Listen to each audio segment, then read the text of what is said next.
Hi everyone. Um, Life is busy. I think everyone who registered is not yet here. But anyway, for the sake of everybody who cannot join, I'm Hi everyone. going live on Life this. is busy. I think everyone who registered is not yet here. But anyway, for the sake of everybody who cannot join, I'm Hi going everyone. live on Life this. is busy. There's an I think echo, of course. everyone who Technical registered info. is not yet here. Okay, let me just unmute that. Anyway. So, hi everybody. I am Grace and welcome to our live session. Unfortunately, those who registered was not able to join. That's fine. I'm not gonna be offended because we are going to record this message and anybody can watch this in your own time. You can always go back to the live and also let me switch on record. So I'm going to record. Yes, recording. Okay. So let me say hello again. I'm Grace. I'm your perimenopause coach. I'm based in Munich, Germany, and I'm also a licensed menopause champion associated by the Menopause Experts Group or MEG. So welcome to today's session. The idea of this session is really to know more the ladies who are in their 40s, like me, or who are beginning towards late 30s and starting 40s, 45s, 50, based on my initial interaction face to face with some ladies. Apparently, a lot of people doesn't know yet about perimenopause and even menopause. So that is the reason why this session is being conducted by me. So as a start, so when you go back on this video, on this recording, you'd be able to know what perimenopause is. So I'm just really using my slide when I was giving a session on holistic approach to perimenopause. In here, let's go to the next slide. You will see, wait, do we, next, okay. Okay, so supposedly this is the agenda. So we will talk about perimenopause 101, what's really it is, um, and why holistic approach matters. And we're gonna talk about also the holistic approach to perimenopause. It's this is just really a one-on-one basic information and also some giving you some concepts why it is advisable to see it in a holistic manner. So let me just next. Let me just use okay, this is just about me. I'm Grace. As what I said, I'm a certified menopause coach. I'm part of the MEG group or menopause expert group as a licensed menopause champion. I'm born and raised in the Philippines and I'm Filipino German. I've been here for 15 years. I came here to study uh, at the Technical University of Munich, and I work in the pharmaceutical industry, the pharma industry since 2015. And I also work in nonprofit organizations in the Philippines. So, ranging from different topics like child development, nature conservation, urban poor development. I'm also a mom of a girl. She's 6 years old, and I'm in a biracial marriage. So me, myself, and I am in perimenopause, and I have multiple symptoms: weight gain, brain fog, hot flashes, rage, anxiety, and depression. So I am really um myself a perimenopause woman. So I can relate with all the struggles that all women have while in perimenopause. Okay, let's go to the next slide. Choo, choo, choo. Okay, this is my story. Wait, there was, let me go back. It's not working.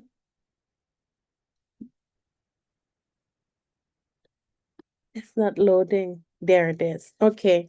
So this is my story in mid 2025 when I became, or I was 44. I was at the peak of my perimenopause symptoms.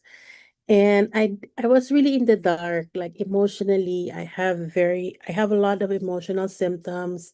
I really don't know what's going on with me. I had a fight, always had a fight with my husband. And normally myself that's always been chill and relaxed and can um can accommodate a lot of so to say I have a lot of patience about things. I can tolerate a lot of things. But it seems like suddenly not anymore. And yeah, and like what I said, I work in the pharma industry. My job, I would say, is good. It allows me to also travel as perks of work, travel on business class. I have a family. I'm married. The usual typical, um, especially if you're Filipino, you are that's just all the things that you need to do in a step by step, like finish school. I had my master's actually in Germany. I graduated and then I have a job, the next step. And when you get married, have a kid, and supposed to be life is wonderful, and you're supposed to be, you are happy, no? But I'm not really happy, or I would not to say that I'm not happy. There are happy moments, there are joy, but I'm just really like flat. I'm supposed to be feeling better, but I'm not. And all I can feel is irritation. All I can feel is depression, anxiety, and I don't really understand myself. I used to be like someone who can handle my problems really well. Someone told me that also as a feedback when I was still younger. So I'm really confused about myself and I don't know what to do. Until I met Katie. She's a counselor by training. She specializes in perimenopause and dealing with perimenopause in the context of relationships. And she introduced me to this reconnection space wherein we are a group of women. She facilitates this group. And this is the time that I came to meet or get to know perimenopause. And yeah, and because of that, I became very passionate about the topic that I even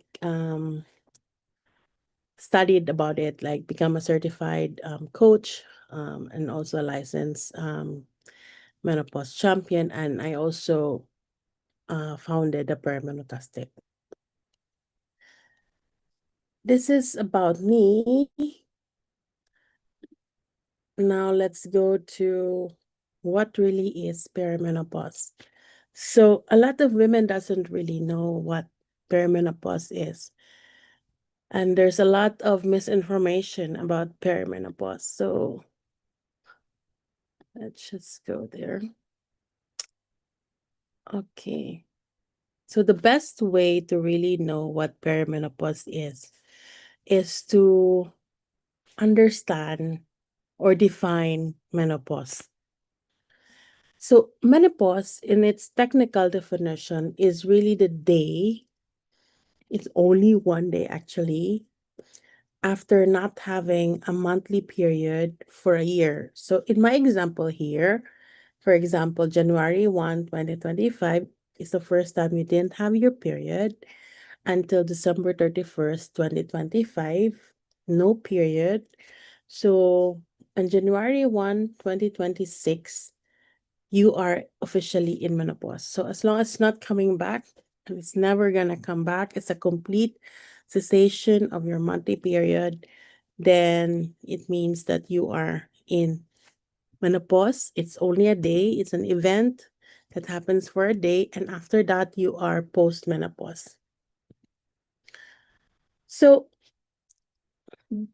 what are the phases of menopause? Because you can say or give a chunk term for everything that's going on as menopause, and there are phases. So it can also be that you can be in the perimenopause, and you will be then into perimenopause, and then menopause, like what we defined and described earlier, and then you are in postmenopause. So we are really talking about perimenopause and what it is. Uh, this is really the transition period. You are not yet menopause because you will still have your period. Because let me just reiterate that menopause, by technical definition, is a complete cessation, meaning you don't have any period anymore. It's not gonna come back, and it will never come back. So that's why you are menopause and postmenopause after. But prior to that, you are perimenopause or menopause transition. And this can start as early as 30s or even 35. Um, and there are typical symptoms like brain fog, irregular period, or very erratic period and flow. And this could start typically around 40. The problem is because it's very long, you are exposing yourself to a lot of risk like cardiovascular disease, bone loss, cognitive decline, slow metabolism, etc. That's why it's very important really to know where you are in this time, in this phase of life. And also, it depends also, the symptoms that you would feel depends on many factors. Um, One is the type of stress and the level of stress that you are having in your life. And it really depends the experience of the symptoms. You would be surprised by all the other symptoms that you will show later or soon. What are the symptoms or signs of menopause or menopause transition? Yeah, it's very important to know because, as they say, knowledge is power, and I believe it's very important to be able to switch the story from negative and panicking and being in the dark to a positive one. So let's go to the next slide. So what are the symptoms of menopause? If we are going to group the symptoms of menopause, there will be four. And one is the physical symptoms, and second is genital urinary symptoms, third is emotional symptoms, and fourth is cognitive changes. So, what are your symptoms? Let's dig deeper into each of these. So, um, physical symptoms. Physical symptoms are irregular period, like what I said, inconsistent menstrual flow. So, for example, it can be very heavy, it can very light, it can be longer, it can be shorter. So, there's also a so-called like flooding or a waterfall experience. I had that twice already, wherein I had my period very heavy for one once was 1.5 month, and my second experience just recently in July, I think. Yeah, June, July. It was like 3 weeks. Yeah, I think July, 3 weeks. I had it, and it's really very annoying, very inconvenient. This heavy waterfall flow. I resorted to buying this very thick pads. Um, and I have, even when I had a very thick pad, I have to change one time, 2 times or 3 times in a day. So you could imagine how inconvenient that be. especially for example, if it happens in the summertime, wherein it's very hot, plus all this inconvenience. This is then we will talk about later about how all the symptoms affects each other. Okay, so that's one about heavy flow. I also would like to share that I also had time wherein I had like 3 months, 6 months, no period. I thought I was pregnant. Um, but it was because I was in perimenopause. There are times also wherein it was like just like normal, every day, regular, not every day, every month, regular flow, not so heavy, just enough. And sometimes also I have like one day, it's like nothing happens. It happens also for me like I have two periods in 1 month. So it's very erratic and irregular, and the flow is also very inconsistent. So that's also one of telltale signs that you could be in your perimenopause. So your age, that period, that experience with your period, hot flashes and night sweats. So you would for example, I think for those who are in places wherein there are cold climates, this you will be able to experience this. It's very obvious that you will experience this because even if it's freezing, you are like sweating like crazy, or when you are in your sleep and then you are sweating like crazy and then it wakes you up. Later, we will discuss this. I'm slowly now telling you the interconnection of the symptoms of perimenopause. So sleep disturbances, you'll have insomnia, or you will have having a hard time sleeping, or you get to be awakened in the middle of the night and you cannot come back to sleep, so you'll be disturbed in your sleep in the end, which also causes, by the way, a lot of stress for you, and explain it later. Dry skin, itchy skin, muscle and joint stiffness, bloating. Oh, this is terrible for me. I have a very heavy bloating symptom. Sore, swollen or tender breast, palpitation, itchy eyes, dry eyes, migraine or headaches. Could you imagine that this is also a type of or a symptom, a physical symptom of perimenopause? Okay, let's go to the next. The next is the genitourinary symptoms. This is pertaining to urinary and genital organs.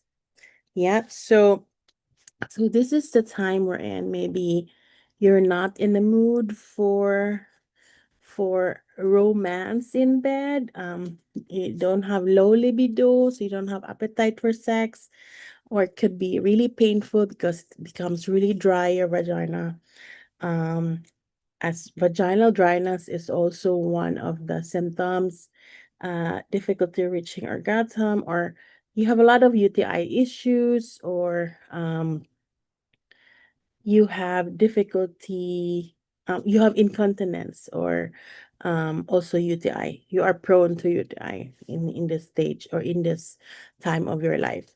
That's why it's good to know, because then the doctor will not, you will be seen in the context of perimenopause and not because really you have this as an isolated case.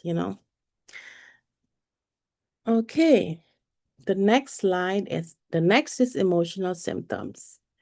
So we have this rage, all the rage. um, you have mood swings, you have irritability, you can easily be like, you get really, really being irritated. You have anxiety, you have loss of confidence and self-esteem, you have depression, um, relationship difficulties, which are also like one is affecting the other in emotional symptoms. You're feeling overwhelmed. Like for me, I don't have this before, wherein I am like overloaded. My nervous system is overloaded. And because of that, I get so irritated, and then I like, stop, stop, stop. It's not because of you. It's just that really it's too much in my brain right now. Um, which is also like Yeah, all these things affects each other.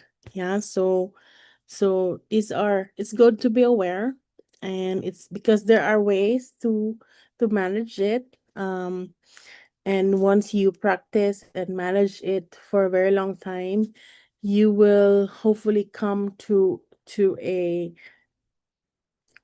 level wherein you are in a metacognition kind of um skill, wherein you will see yourself before you, for example, before you go to the rage mood, you will see that you are going to that level, like as a separate person, seeing yourself and seeing how you think, seeing how you will be in a few seconds or minutes. So that's about emotional symptoms. Let's go to the cognitive symptoms. Brain fog, by the way, is not only about forgetting. It's not only about lose of or forgetting the words that you used to remember or used to really, really know about. For example, you're an expert about the topic and then suddenly you forget the word in the middle of a meeting. You cannot even utter the word because you forgot. It's also really about you can't concentrate, or you don't have motivation, or it's also about really the processing of things. It's like you need more time. When you are learning maybe a language, it needs more time for you. You need to prepare more. You need to write more. Or when you have presentation. Um, like for me personally, it's really about it takes me really it takes for me more time, longer to understand the concepts and to process whatever it is, especially at work. And this is a time we're in. It's very crucial to support women in the workplace when they are in this phase of life. Because suddenly, for example, you're a very good engineer, you're very good at what you do, and suddenly you are very slow in your work, in processing things, in reading emails, in replying to emails, in creating reports. You become very slow because your brain needs to like process it really slow also. This is also the reason why you need to know a lot, or you need to be aware of where you are, and you need to know what are the things that you'll be experiencing when you become or when you reach this phase of life, because then you'll be prepared, but then you would have known already what to do, or ask people, or ask help. So these are just the types of symptoms if we group them together. Yeah, so let's go to the next slide. So since I'm alone tonight and no one's participating, this should have been, like a question for you guys. Which of these are the top most common symptoms of menopause? And this is by the data based in the UK. Because in the UK, apparently in the UK and Ireland, they're very advanced already in supporting women in perimenopause. There's a lot of groups already established, and apparently we are still catching up in other parts of the world. So, top five is loss of confidence. Top four is feeling overwhelmed. Top three is anxiety. Top two is fatigue. Top one is brain fog. And a lot of women in this stage of life at this 40s, they're quite advanced already, or if not quite already advanced in their career. And it's can be really scary to admit that to anybody at work, especially if you're a leader and maybe you have that image that you're trying to project. Um, it can be really scary, and a lot of women um resign from work because of that. They stopped work. Okay, let's go. Now let's before we proceed, let's go back to the let's just recap that we have been discussing what perimenopause is, that it is really the transition, It can last up to 10 to 15 years. The average age of women having menopause, the complete cessation of monthly period, is around 51 in the US, and also I think the same in the UK. That there are four types if we are going to group the symptoms of perimenopause and menopause: physical symptoms, genitourinary symptoms, there are emotional symptoms, there are cognitive symptoms. And the very first thing you would feel is that you're not yourself. And a lot of women also who are advanced in their career would suddenly be in a struggle because of most especially brain fog and also all the emotional symptoms that they are going to be experiencing and how they are interrelated to each other. So let's now continue, to the interrelatedness of things when you are in this stage of life. It's not moving. Okay. So let's talk about stress. Yeah. So if you're stressed, stress is really, I would say, the enemy of perimenopause because it will also um, exacerbate your symptoms. So exacerbates mean it makes it more. It will make you experience more the symptoms of perimenopause. Especially like for me, I was really stressed when I didn't know yet that I was in perimenopause. Um, I was so stressed. I became a mom when I was 38, 39. So imagine that already in old age, I would say very late, a late bloomer, I would say late mom. And I have a full-time job. I am in a biracial marriage and living abroad. So I'm not from Germany originally. So it became really very challenging for me, and it it made me very stressed. And I think that's also the reason why also that I felt so much. I had a lot of symptoms. I had a lot of signs that I am in this menopause transition because I could compare myself to someone my age and they don't have much. Or maybe I don't know really. You don't really know um what's going on in someone's life until you live their life or they share it with you.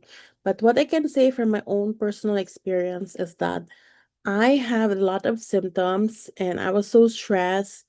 I don't have sleep disturbances. So when you are stressed because of your hormonal fluctuation, um, I became also irritable because you're stressed and also plus hormonal fluctuation, you became irritable.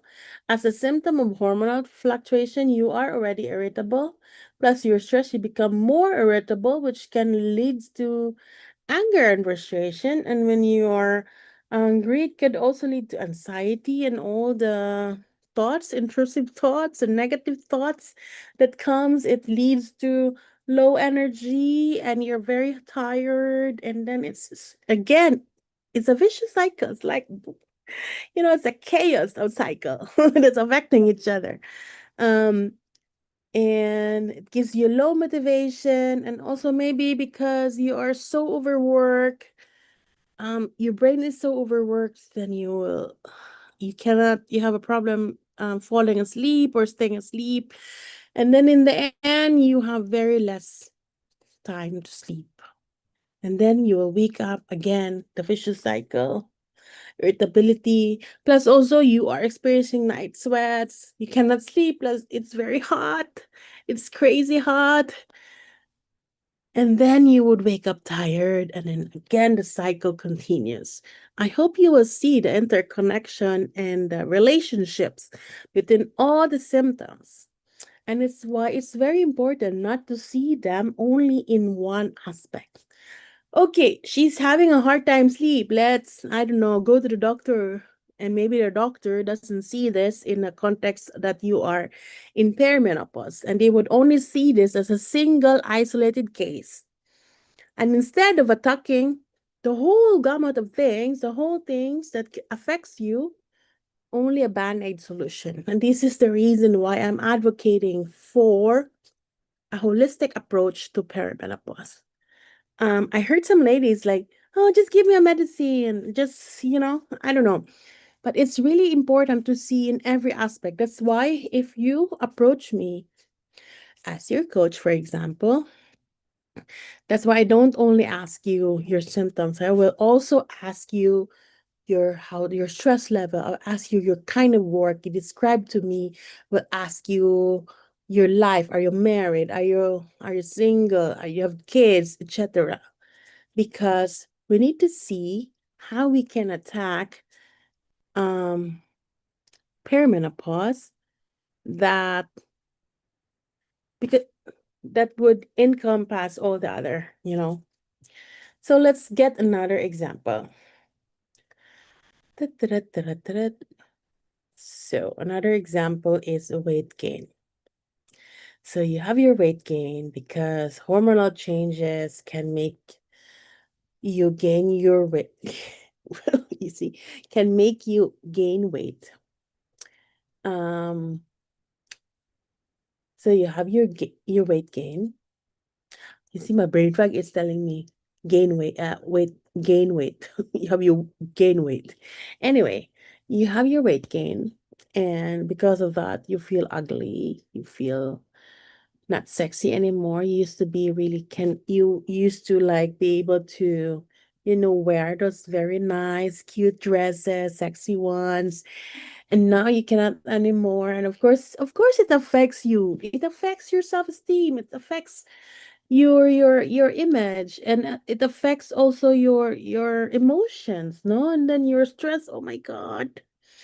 And then because of that, you eat more, you eat more, you eat more. So we ate more, stress eating. And also because I also gained weight because I was so much stressed. And because of that, I don't I don't care. I just need to eat. I just need to eat because I'm so stressed. And for sure, some of you can relate. Some of you can relate and you stress because you want to cope, you don't know what to do. Then your hormonal balance worsens. And then you have again the higher risk of anxiety and all those thoughts. I'm not good enough. I'm so fat. I'm not pretty. My husband will go away. My boyfriend will go away. You know, and all those things. And there is really a risk, a high risk of us for osteoporosis, because of weight gain. We have and our muscles are losing if we don't know, and our bone mass are losing or diminishing or become weaker. So all these things, and then we're very heavy, so our hips can no longer support us, our backbone and all that.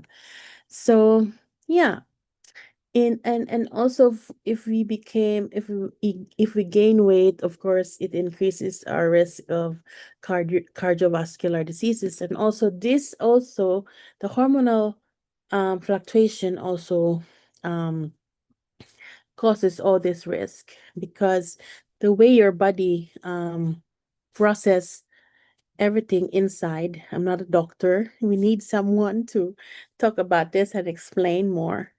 But in a gist, because of the low supply or the fluctuating supply of estrogen, progesterone, and even testosterone, it affects our bodies because these are also um send signals to all our body, most especially to the brain, thinking, where's my supply of these hormones? And the brain, because of the brain is not having the supplies, also giving signals that are also crazy. And this is all the reason why we are experiencing all these kinds of symptoms. So that's another example. So this is just to explain a little bit that during menopause, our hormone levels are fluctuating. And when they are fluctuating, like what I said, the messages to your brain is not so clear, is interrupted. That's why there's an ongoing communication with other cells and chemicals in your body that led your body, different parts of your body, to respond in a chaotic way. That's why we all have all these 34, 35 types of 34 symptoms, 35, 34, 34 to 35 symptoms of perimenopause. Some other experts would say even more, but at least there are 34 to 35 symptoms of menopause and perimenopause that we can experience as early as we are in our 30s, 35s, late 30s, and for sure 40s. Okay, next. Choo-choo, choo-choo.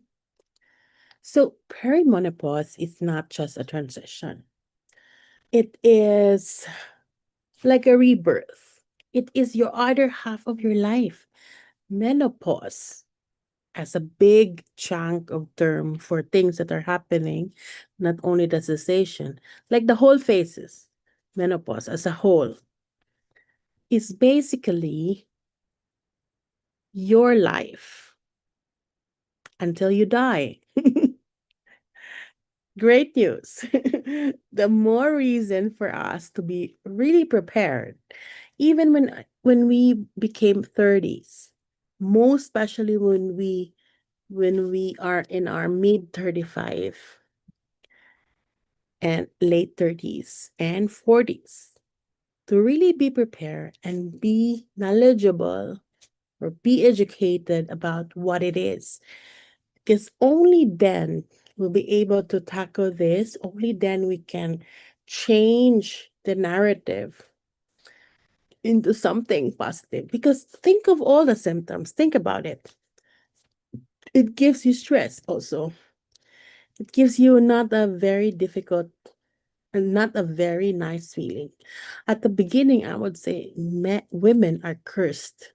Are cursed. Women are cursed with all these things that we are experiencing when we have our period, when we are young, when we get birth, and when we give birth, rather, it's painful. And also the 9 months, actually not 9, almost 10 months of carrying the baby.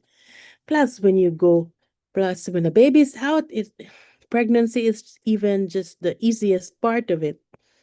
Become a parent and all the struggles and all the challenges that you have and all the expectation, the silent expectation that you become the default parent, that you will do things no one is telling you, but it's expected of you, that you have to be healthy at the same time. Motherly, I don't know. I'm just blubbing here, but I hope you know what I mean. So I'm just stating here that it's very good to take view 360 view of the things, how you can support yourself, um because everything is connected, like what I said, and also the examples that I gave. Everything is connected, and how your stress affects your symptoms, and your symptoms affects you and gives you stress, and etc., and everything is very related. And it's not good to tackle it and very isolated all the symptoms. You need to see it in a holistic approach. So so it needs being you at the center.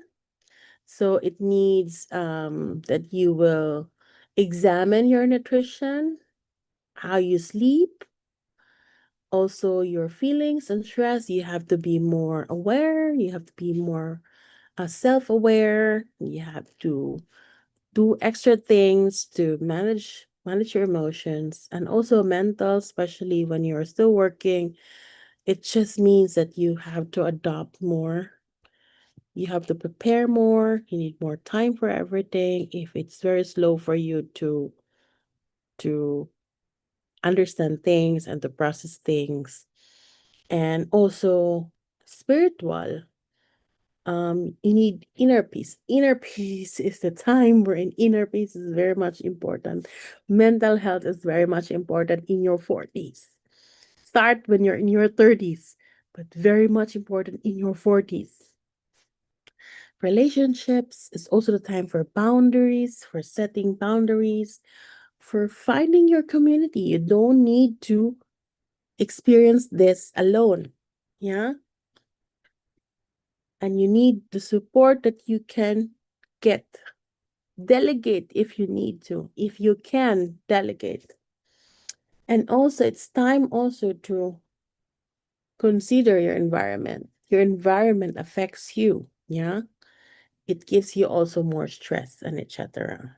So this is just a very high level view of the holistic approach and why it's very important um, for women like us in this stage of our lives to really educate ourselves, to really find your community.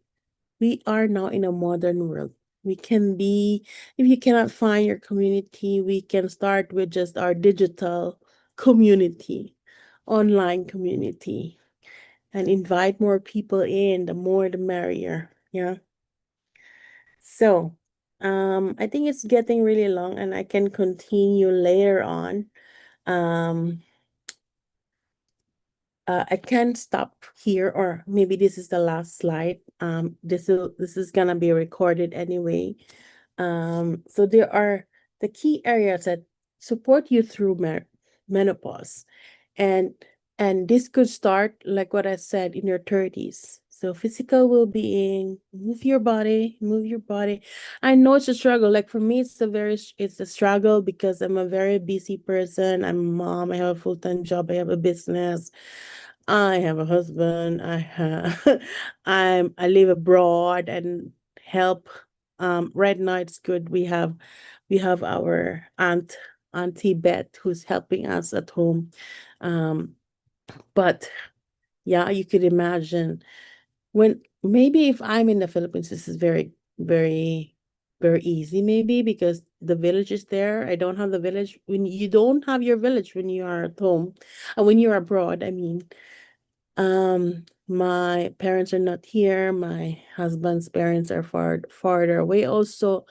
And yeah, they cannot easily just come, having all the luxury that from time to time they would bring my kid with them, like take care of them, and we can have, our date nights and all that. It needs money to facilitate that. It's money to hire a babysitter. It's money to get the house help. So that's also the reason why we need to work and all that. So yeah, so that's life. Emotional health. It's very important to have also self-compassion. Be kind to yourself. Be kind. Kind to yourself. It's a time of your life wherein you really need to be kind to yourself. You can practice self affirmation or something like you can have a dear self. It's okay. You can manage. Take note of the things that stresses you. Take note of the things how to handle your stress. Find ways, ask people. If your company supports um like my company, they support um they hire people who can support us mentally, like for like a hotline you can call if you are stressed and overwhelmed. But if your company has that, use it. Because sometimes it can be extended into planning or arranging for a therapy, for example, or join other groups. Yeah, like what I said, self-support when needed. Lifestyle factors. Find balance in work and rest. It's if the work is really, really stressing you, then do something to either change your work that is less stressful. But of course, you when you have family, you cannot also just quit your job, sometimes you just have to really adopt and it but you can build it. You can build it, not necessarily right away abrupt change your life, but the key is to know these things is going on with you and to know that you are in this phase of your life, that it's normal what you're feeling and that you are not alone. There's so many women around the world. There's so many Facebook groups about perimenopause support, menopause support. It means you are not alone. So, yeah, take this step by step, towards having the life that you wanted, that is more meaningful, that brings more value to you, that supports your mental health, not only your physical health, the holistic health that you have supports you. Social support. Um, this is the time we're in.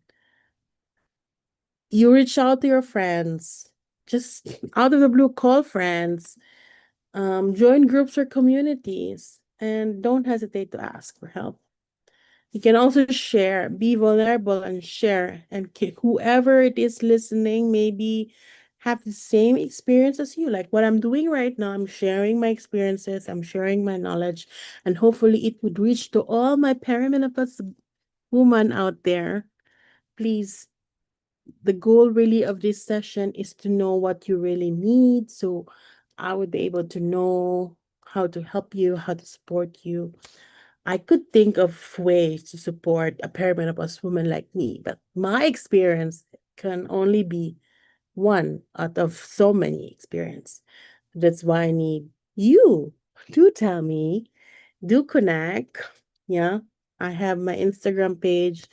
Um, yeah, exactly. So cognitive function. Um, for me, art is therapy.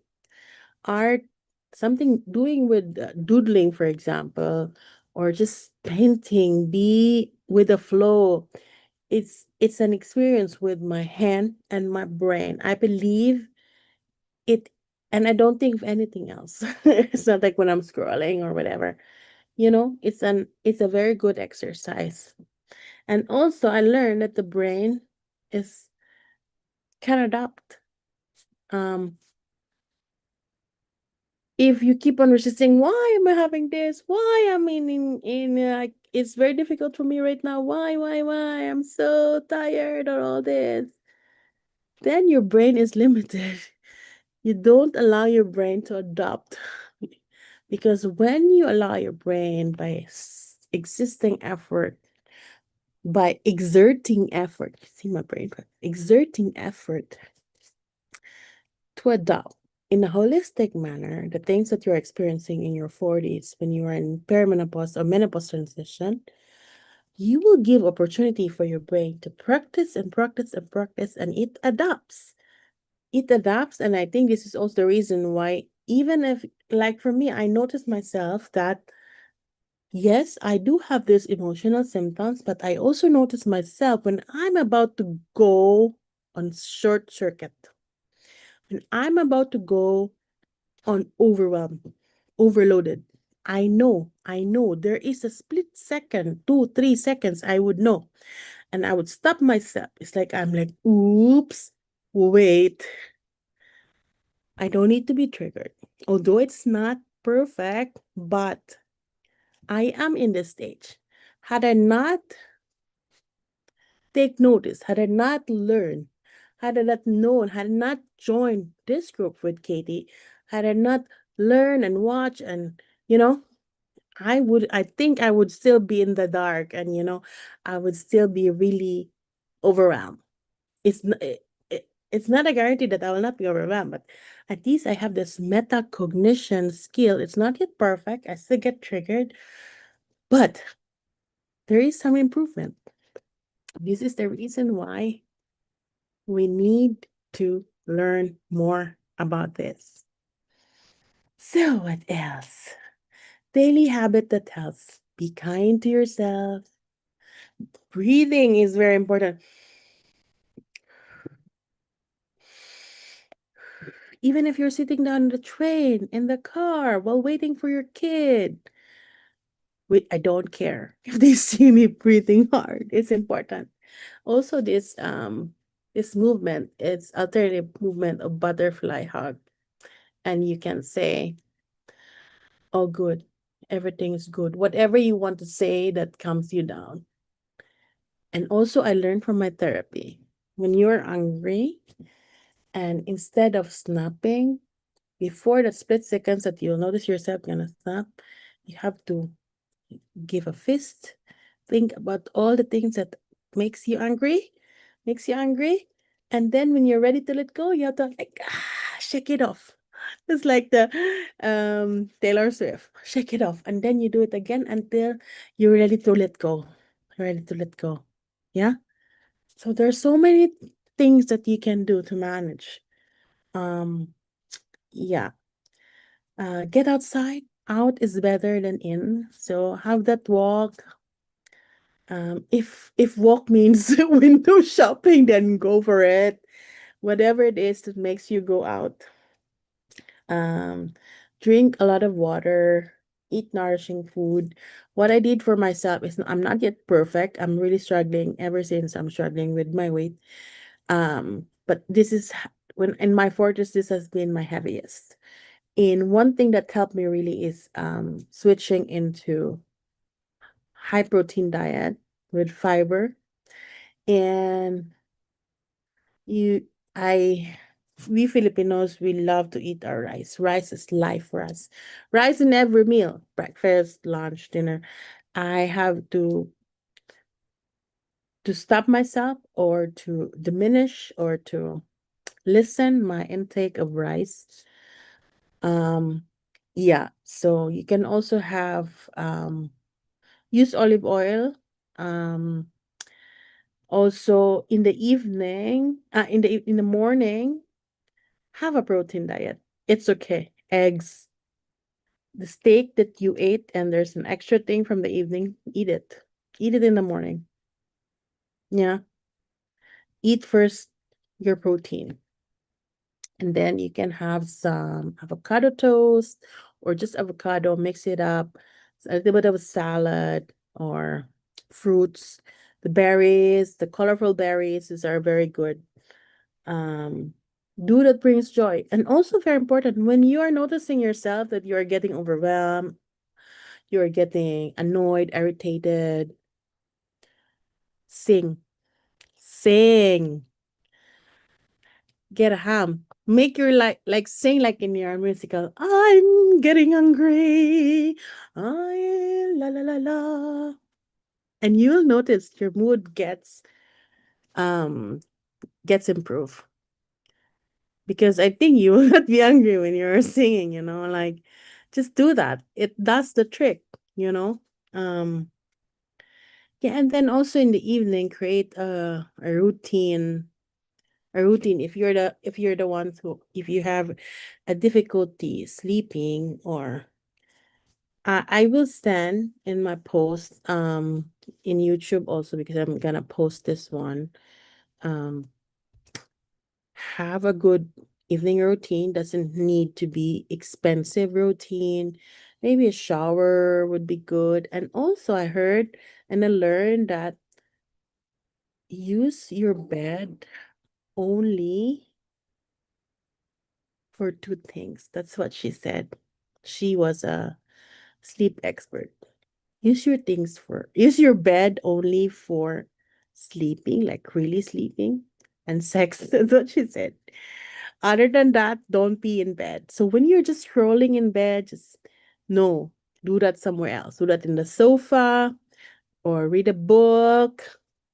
Um, and then when you are in the sofa or in the sofa, couch to say, and you're really would like can be like falling asleep, like really falling asleep, then go to bed.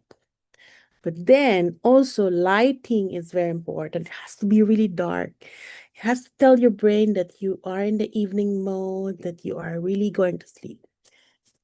When you gets awakened in the middle of the night, because this is a habit, this is gonna happen when you are in your 40s, do not go and open your phone.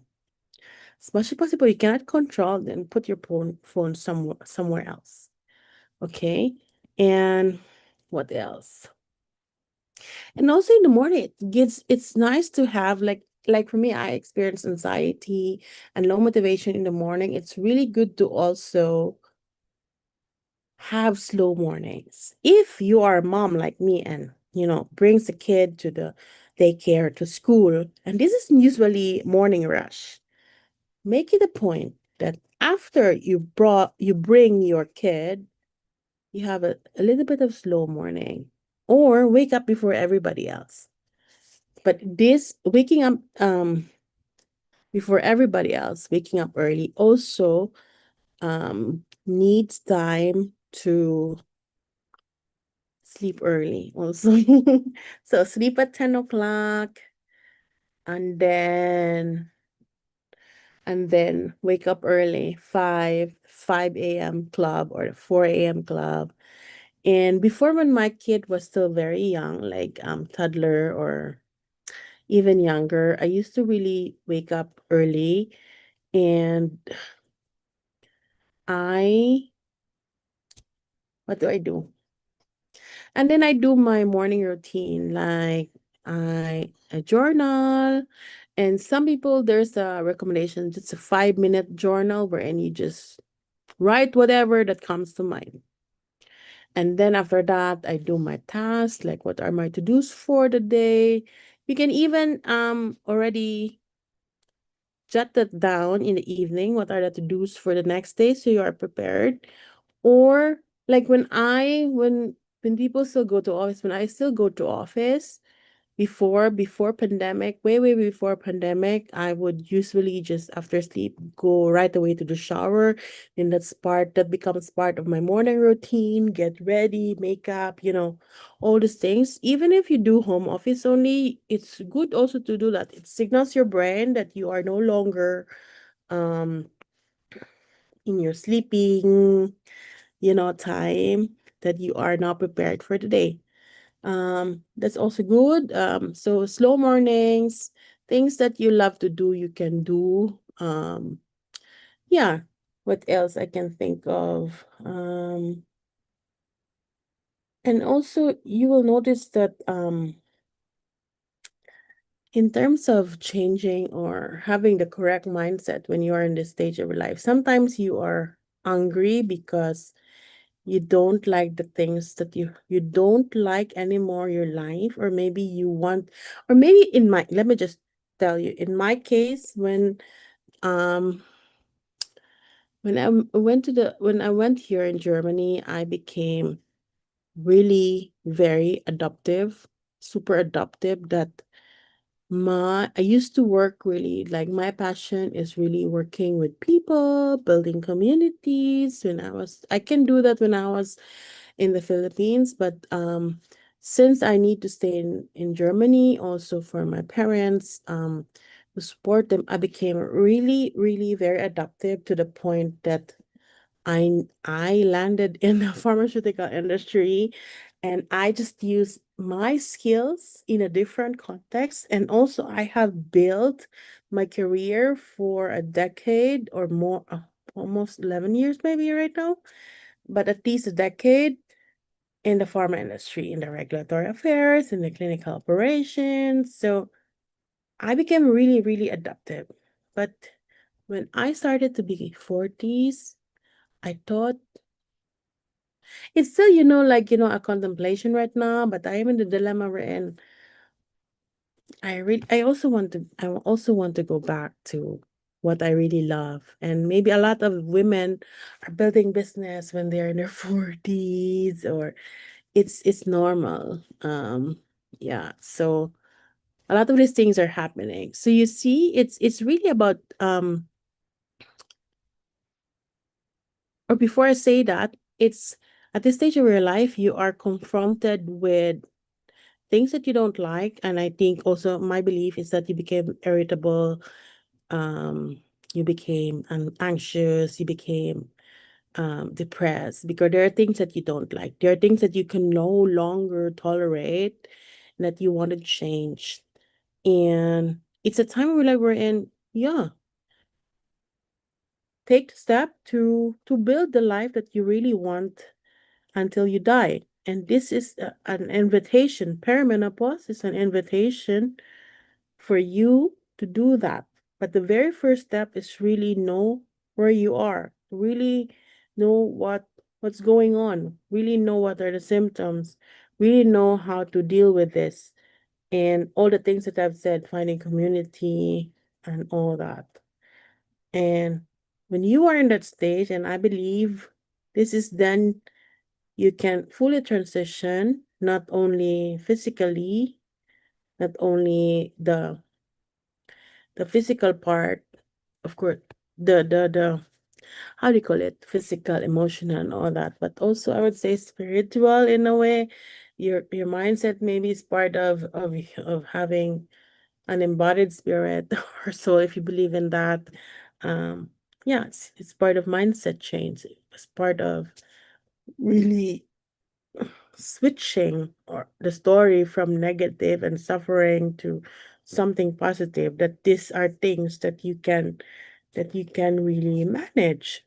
It's not gonna be easy. There are gonna be excruciating pain from time to time, like the frozen shoulders are really excruciating, and the bloating, like for me, is very terrible and all that. But what is important and what is very powerful is the mind. And even the mind, according to research, can also adapt. You can train the brain. It's the neuroplasticity of the brain. It's possible. So, it's not impossible to really adapt and change your menopause transition experience into a fantastic one. It's also the reason why I came up with perimenotastic. So that's it for now, and I hope you learned something. Do comment in the chat, or I don't know, in YouTube and wherever I posted this one. And I hope to really hear from you ladies, real ones, what you really need and how you can be supported. So I'm Grace, and this is it for now. Thank you for listening, and bye bye.